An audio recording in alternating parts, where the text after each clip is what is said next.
Hi viewers, welcome to our channel. ప్రస్తుతం మనతో పాటు సీనియర్ జర్నలిస్ట్ దాము బాలా సార్ ఉన్నారు. వారితో మాట్లాడదాం. నమస్కారం సార్. నమస్తే సార్, అయ్యన్న పాత్రుడు కొన్ని కాంట్రవర్షియల్ కామెంట్స్ అయితే జగన్ గారి మీద చేయడం చూస్తున్నాం.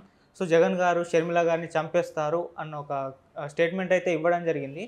సో ఈయన ఇవ్వకముందు అంతకుముందు కూడా కొంతమంది ఇటువంటి కామెంట్స్ చేయడం చూస్తున్నాం. మరి దీన్ని ఏ విధంగా చూడొచ్చు అంటారు సార్? మరి ఇది అంటే వివేకానంద రెడ్డి హత్య కాంటెక్స్లో దీన్ని అర్థం చేసుకోవాలి. ఎందుకంటే వివేకానంద రెడ్డిని జగనే చంపించాడు అన్న నెరేటివ్ని తెలుగుదేశం, జనసేన, సోషల్ మీడియా కావచ్చు, మెయిన్ మీడియా కావచ్చు, అందరూ కూడా దాన్ని బలంగా తీసుకెళ్ళడం, చంద్రబాబుతో సహా అందరూ కూడా జగన్ని ఒక సైకో అని చెప్పడం, ఇది భయంకరమైన ఇతను తన పదవి కోసం ఎవరినైనా చంపేస్తాడని ఒక క్రియేట్ చేయడం, ఇది ఒక రకంగా ఏంటంటే డర్టీ వార్ అని చెప్పొచ్చు. ఎలక్షన్స్లో జరుగుతున్న డర్టీ వార్ అది రెండు పార్టీలు చేస్తాయి.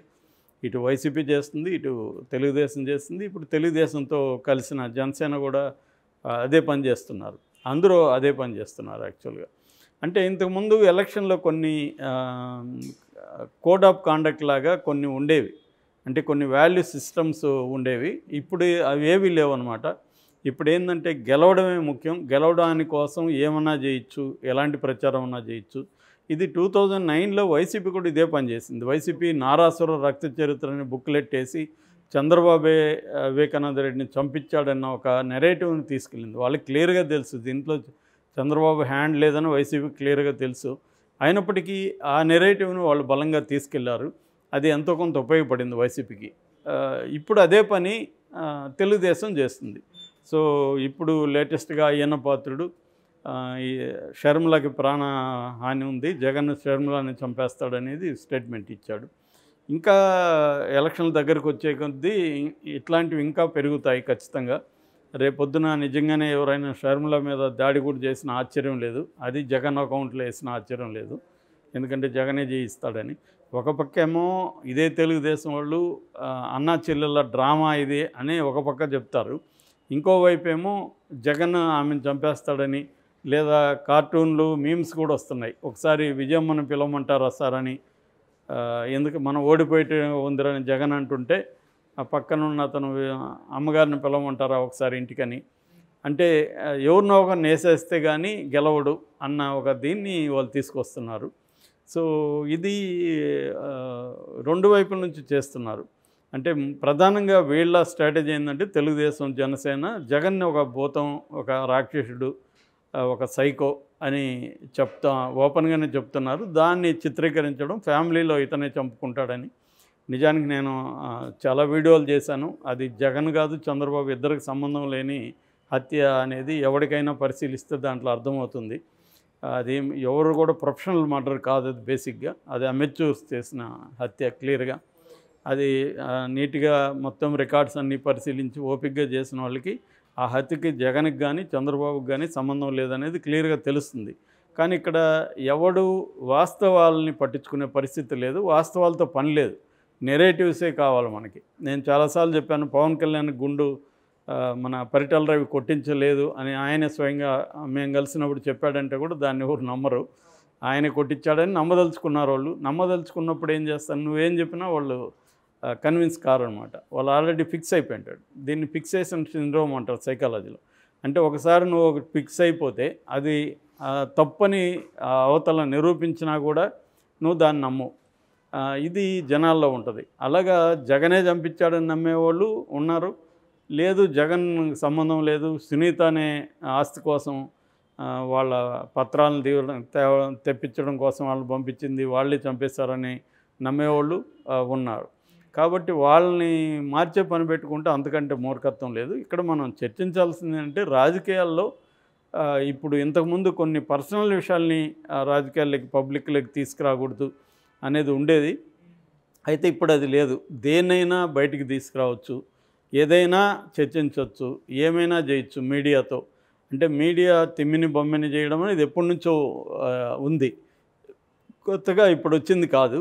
కానీ రాజకీయాల్లో కొన్ని విషయాల్ని ఫాలో అయ్యేవాళ్ళు, అంటే ముఖ్యంగా ఇళ్లలో స్త్రీలను దీంట్లోకి లాగడం అనేది ఉండేది కాదు. ఇప్పుడు అన్ని పార్టీలు, ఏ పార్టీ దీనికి మినహాయింపు కాదు, అన్ని పార్టీలు కూడా ఎంతో కొంత, కొన్ని పార్టీలు ఎక్కువ చేయొచ్చు, కొన్ని పార్టీలు తక్కువ చేయొచ్చు.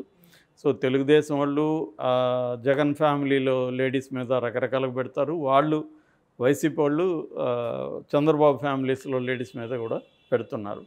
అట్లాగే ఓపెన్గా కూడా మాట్లాడుతున్నారు. ఇంతకుముందన్న కనీసం అనానిమస్గా పెట్టడం, కార్టూన్లు మీమ్స్ వచ్చేసి ఇప్పుడు మెయిన్ స్ట్రీమ్ నాయకులు లైక్ అయ్యన్న పాత్రుడు లాంటి వాళ్ళు.